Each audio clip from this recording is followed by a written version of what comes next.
In the midst of the swirling tension, those two simple words, "get out," pierced through the air, leaving me utterly dumbfounded.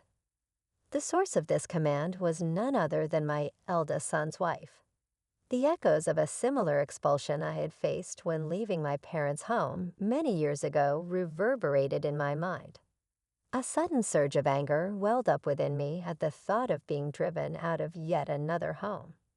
Resolute, I declared, "Well, I'll leave then," my voice trembling with a mix of indignation and sorrow. With determination, I began to gather my belongings, silently vowing that this would be the last straw in a long line of grievances. I swore to myself that I would never forgive my oldest son's wife for this affront. As I packed my things, the realization hit me that it was time to put my plan into action.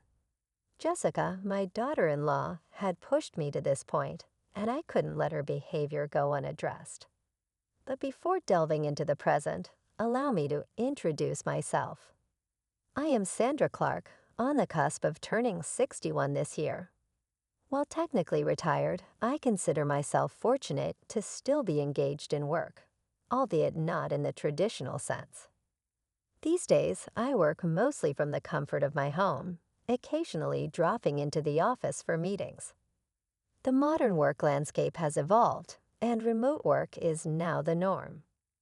My oldest son, however, seems to have misconceptions about my current life. In his eyes, I'm no longer working and am merely residing in his home. I became a widow in my 40s, and for the most part, I have led a financially secure life. The insurance payout from my late husband remains largely untouched, ensuring that my twilight years would be free from financial worries. While it might seem like I'm living a carefree life, I do have my concerns. Chief among them is my oldest son's wife, Jessica. She possesses a strong-willed personality and frequently finds herself at odds with me. This isn't a recent development. It began when she first came to announce their impending marriage. I can't forget the audacious act of showing up in a tracksuit as if it were the most natural thing in the world.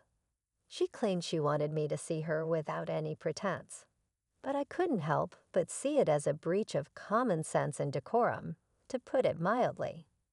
Her behavior often borders on the absurd, and her unwavering confidence and articulate arguments only complicate matters. I often wondered why my eldest son had chosen her as his life partner, and I later learned that it was Jessica who had approached him. Despite her eccentricities, there was no denying her beauty, and it seemed that my somewhat sheltered son was completely smitten with her. Even after their marriage, Jessica's behavior remained consistent. She wasn't one to put on airs, but also seemed to lack an understanding of social norms. As much as I wanted to oppose their marriage, I restrained myself, believing it was what my son truly desired. Unfortunately, the consequences of my decision were manifesting before my eyes. Surprisingly, my son was adamant about us all living together in our family home after the wedding.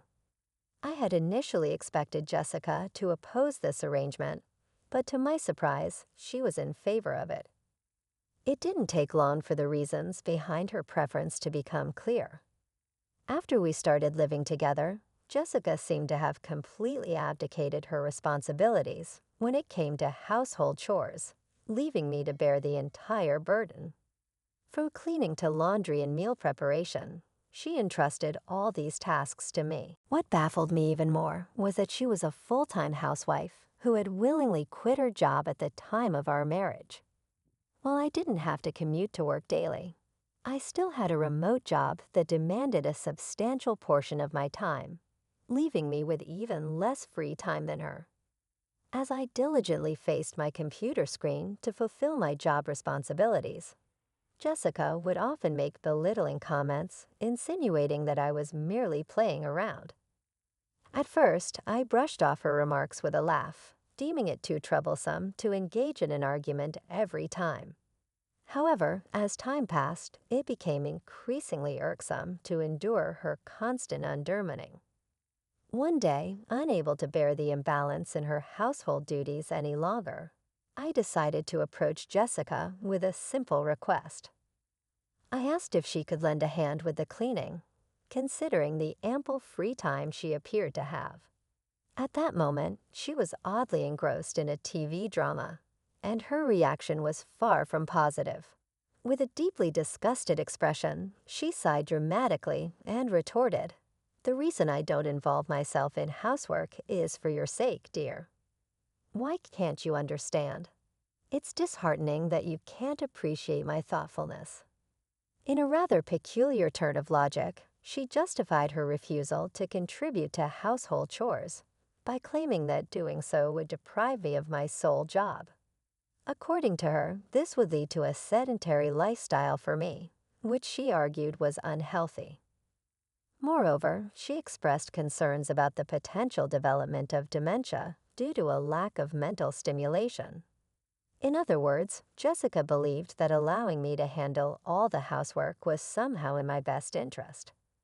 Her reasoning bordered on the absurd, and I couldn't help but shake my head in disbelief. In an attempt to lighten the situation, I reminded her, "We decided to live together so that you can make sure I don't slack off, dear." Her response, delivered with a half smile, left me utterly speechless and confounded. It was in that moment that I began to deeply regret our decision to cohabitate. Every day felt like an ordeal as I found myself laboring over household chores under Jessica's watchful eye. Frustrated and feeling like I was at my breaking point, I decided to confide in my eldest son. My intention was not to complain about Jessica, but to find a solution to my predicament. I explained to him the difficulties of living in our current house, which was old and riddled with level differences. My age and physical condition had taken a toll, resulting in a back injury the previous year. These challenges made daily life increasingly arduous for me. Following our conversation, I made the decision to move into an apartment. It felt like Jessica had driven me to this choice, though I had no regrets about leaving. The new apartment I secured was a rental, and while I initially thought it might be too spacious for me to live alone, I ensured that it had enough room for my grandchildren to stay over in the future. I even had the interior customized to my taste, and at last, my own personal castle was complete. However, my joy was short-lived as Jessica began coming over to the new apartment every day, staying until late into the evening. She lounged on the living room couch, looking around and commenting, "The new apartment is really nice, isn't it, Mother? It might be too big for just you. Why don't you come back to your old home and take care of the house chores? It's for your health and longevity, you know." Jessica's behavior had become unbelievably frustrating. She insisted that I return to our old house to take care of the chores during the day, and her self-centeredness was enough to make anyone dizzy. I had already moved out of that house, and it was time for her to step up as the wife and handle the household responsibilities. After all, I was taking care of all the house chores in my new place. My annual checkups always came back with good results. There was really nothing for Jessica to worry about. However, when I confronted Jessica about this, she simply turned her head away, as if pretending not to hear my words. It was her usual strategy to ignore anything that was inconvenient for her. Yet, even after this confrontation, Jessica continued to visit my apartment regularly. Just the other day, she casually mentioned that going back to the old house was too much of a hassle and ended up staying the night. My parents' home and my apartment were conveniently located just a 15-minute walk apart, and it was my eldest son who had suggested I live near my parents' home. He was concerned about me and thought it would be better for me to be closer to them. While his concern touched me, it also made me a little sad to leave the house where I had spent so many years. One day, when I had been out on a rare business-related outing and returned in the evening, I was in for a surprise. To my disbelief, Jessica had let herself into my apartment using the spare key I had given to my son, without telling me. "Welcome back," she said, lying on the floor in front of the TV, not even bothering to get up. I was taken aback and felt uncomfortable knowing that she had been in my apartment while I was away. I told her sternly, "Jessica, that spare key is meant to be used in emergencies, not for you to let yourself in when I'm not home." It was the first time I had firmly asserted myself with her. She seemed surprised because I was usually quick to forget my anger, but this time I held my ground. Her response was less than pleasant. "You really are a stingy mother-in-law." She yelled at me. "I can't stand that about you, and I can't stand anything about you, not even this apartment.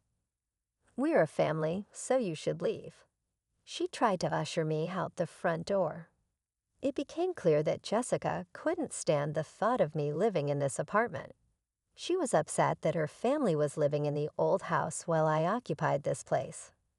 According to her, it was unfair that the rent for this apartment was being paid by my son, James. She believed that it wouldn't be strange for us as his family to live here. In her mind, it was a matter of living within our means. Jessica's perspective helped me understand why she was constantly showing up at my apartment. She believed that this apartment should have been a place for her family to live, and she was not shy about expressing her displeasure. In the end, I decided to agree with her demands. "All right, I will leave," I retorted, staring her down. I promised to move my belongings out within 3 days. Jessica, still skeptical, demanded that I call the moving company right there in front of her. I didn't wait a moment and immediately called a moving service from my smartphone, scheduling them to come in 2 days. As Jessica left, satisfied with the resolution, I watched her retreating figure and began formulating a plan for my new life in a senior-specific apartment. It was time for a fresh start and a peaceful living environment. After much contemplation, I made the decision to embark on a trial of a significant change in my life. It involved the rather unsettling task of handing over both the keys to my cherished apartment and the accompanying lease documents to Jessica, all in the hopes of initiating a contractual alteration through the mediation of our trusty real estate agent. The agent would ultimately convey our request to the landlord. Fortunately, my history with the landlord spanned many years, and this long-standing relationship proved to be the beacon of flexibility and understanding I had been hoping for during this tumultuous period. Their willingness to accommodate our requested changes in such a congenial manner was, to say the least, an immense relief to me. However, my eldest son, whose emotions were running high and whose patience was dwindling, was not as pleased with this development. In fact, he was furious with Jessica for what he perceived as her kicking me out of our beloved apartment. The strain in their relationship had reached a point where he was seriously contemplating. Oddly enough, though, Jessica appeared unperturbed by my eldest son's inner turmoil, displaying a surprising level of indifference. On the contrary, she seemed to have embraced the idea of living alone in our apartment and boldly declared her desire for us to live separately. I couldn't help but marvel at her audacity in the face of such a complex and emotional situation. However, what Jessica did not know was that in a mere 5 days, she would come face to face with the truth, and it would change everything. As I continued with my remote work, my phone began to ring incessantly. The caller ID displayed Jessica's name, and I had been eagerly anticipating this moment. I had a recording ready and waiting to document the impending conversation. Calmly, I pressed the record button and answered the call. "Excuse me, Mother," Jessica's voice rang out. "What's the deal with the rent for this apartment? Why do I have to pay it? This isn't right." Jessica's words triggered a relentless tirade, and it was evident she was thoroughly flustered. I decided to maintain my composure and respond deliberately. "Oh, but Jessica, aren't you the current leaseholder? It's only right that you should pay. Is there a problem? My tone was calculated, designed to provoke and annoy Jessica further. To my amusement, the flustered Jessica seemed to become even more agitated.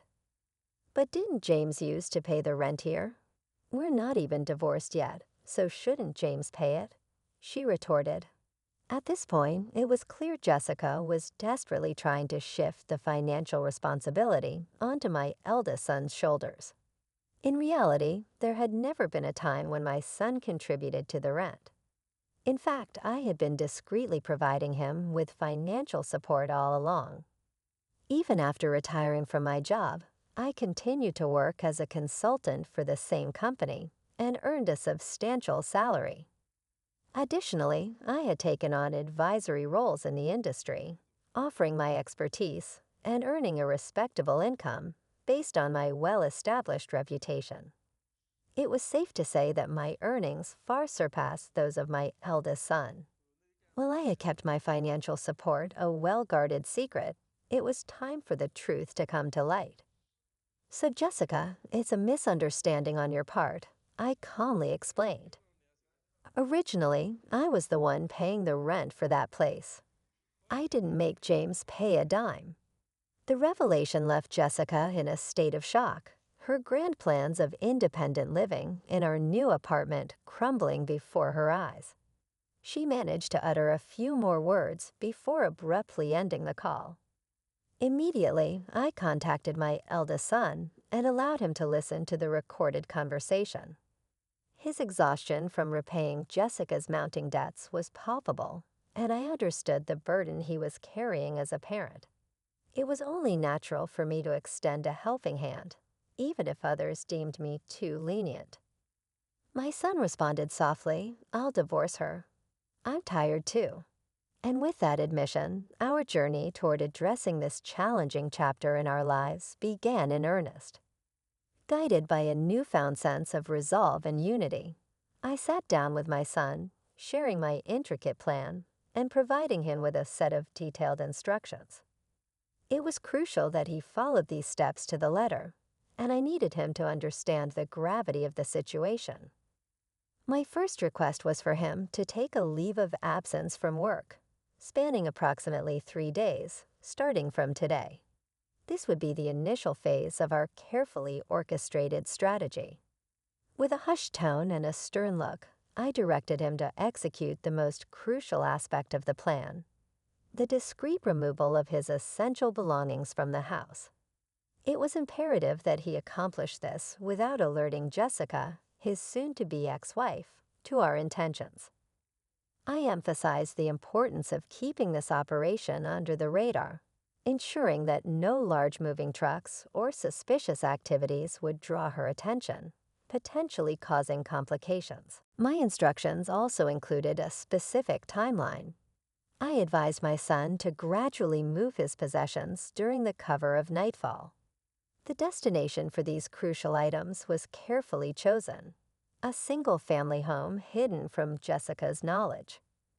I had scouted the area extensively to find this discreet location, which would serve as his final dwelling.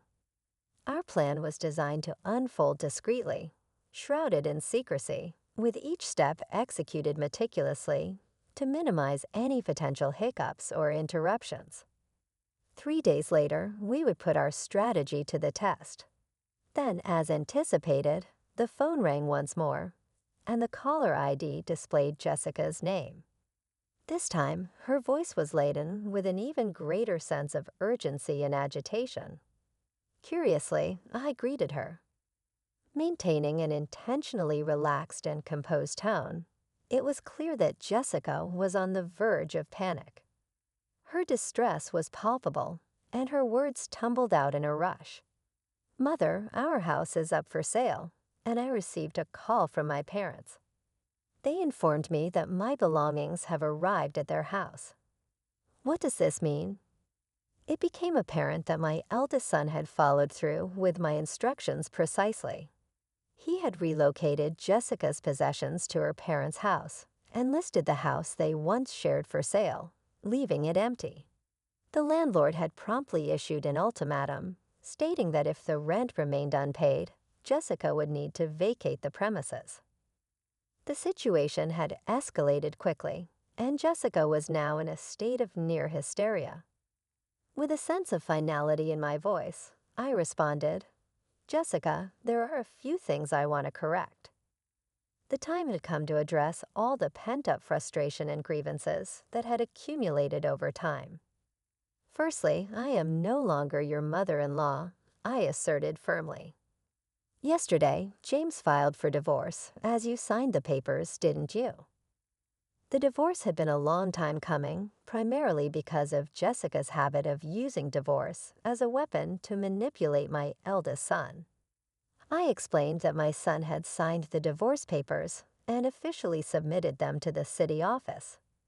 It was a bold step, given his deep love for Jessica when they initially married. However, he had come to realize that her constant threat of divorce was an unhealthy pattern, one that had left him with no alternative. "The divorce papers have been formally accepted," I added, emphasizing the irrevocable nature of the situation. "You always said to James that you could divorce any time. Are you satisfied now that things have gone your way?" My voice was calm, but the tension hung in the air. On the other end of the line, Jessica seemed to be holding her breath, searching for words to respond. Frustration must have been coursing through her veins, as she was unable to articulate a retort. Moreover, I couldn't help but express genuine concern for her post-divorce prospects.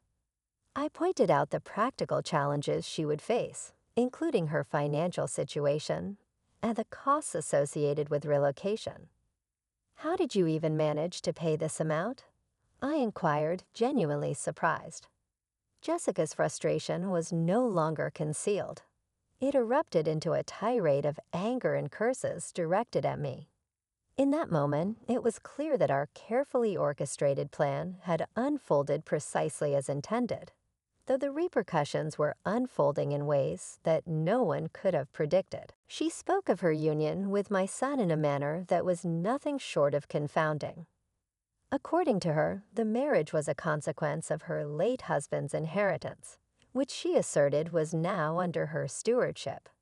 In a tone that pierced the air, she vehemently declared her inability to so much as budge a single penny from this newfound wealth. It was as if she had been bound by some invisible financial straitjacket. The anguished cry that followed was a stark contrast to her earlier tumult. Her grievances flowed freely as she lamented the unfortunate turn of events. It was evident that her matrimonial ties had been forged under the weight of insurmountable debts. I chose not to intervene, allowing my son to eavesdrop on this exchange, understanding that it might serve as valuable evidence in case of a future divorce. As Jessica's tirade continued, I patiently waited for it to run its course, a task that demanded significant endurance. For approximately a quarter of an hour, she ranted unabated, her words like a storm of frustration and discontent. Then something shifted. The tone of her voice softened, and the anger that had once consumed her gave way to desperate pleas. She confided in me, revealing her disconnection from her own family, who had disowned her due to her reckless spending and borrowing habits. Tearfully, she begged for assistance, her voice quivering with vulnerability. As I listened, I couldn't help but feel a pang of sympathy for her, though I remained steadfast in my resolve to view her predicament as a consequence of her actions. Apologies and regrets, it seemed, held little sway over our relationship now. We were, after all, strangers, and there was little more to be said. With a curt farewell, I ended the conversation, finally exhaling a sigh of relief. However, the drama did not end there. My eldest son later informed me that Jessica had caused a scene at his workplace, leading to the involvement of law enforcement. Upon returning home, he discovered that she had been forcibly locked out of their shared apartment, with the landlord having changed the locks during her absence. It appeared that she had been attempting to reach us, but we had preemptively disconnected our phones and changed our numbers. Jessica's desperation must have been palpable when she found herself unable to communicate with us. She was left with no choice but to turn to her estranged family for help. However, her return home was met with a cold reception. Her family had left her belongings, which I had sent to them, exposed to the elements in the backyard. Adding insult to injury, the unpaid rent for her apartment had been billed to her parents, further stoking their anger. Rumors began to circulate that Jessica had found refuge in an apartment provided by an organization that supported the homeless. The stark change in her circumstances became evident when I crossed paths with her on the street. Her once vibrant hair had turned a ghostly white, and her skin had lost its luster, a testament to the stress she had endured. Observing her transformation underscored how profoundly living conditions could impact a person's well-being. It was a stark reminder of the consequences of one's choices. As for me, I had settled into a new life and house, purchased with my late husband's inheritance. It was a duplex, ensuring that my son could remarry should he choose to do so. We shared meals, but otherwise, he managed his affairs independently. The money from the sale of my parents' home was carefully preserved for future needs, marked for my son, his prospective wife, and, of course, any future grandchildren. In the tranquility of my new abode, I nurtured an English garden, a long-held dream. On days when work did not demand my attention, I would tend to the trees and herbs, finding solace and purpose in their growth. This new life, brimming with hope, had become my daily routine, a testament to the resilience of the human spirit and the possibility of renewal.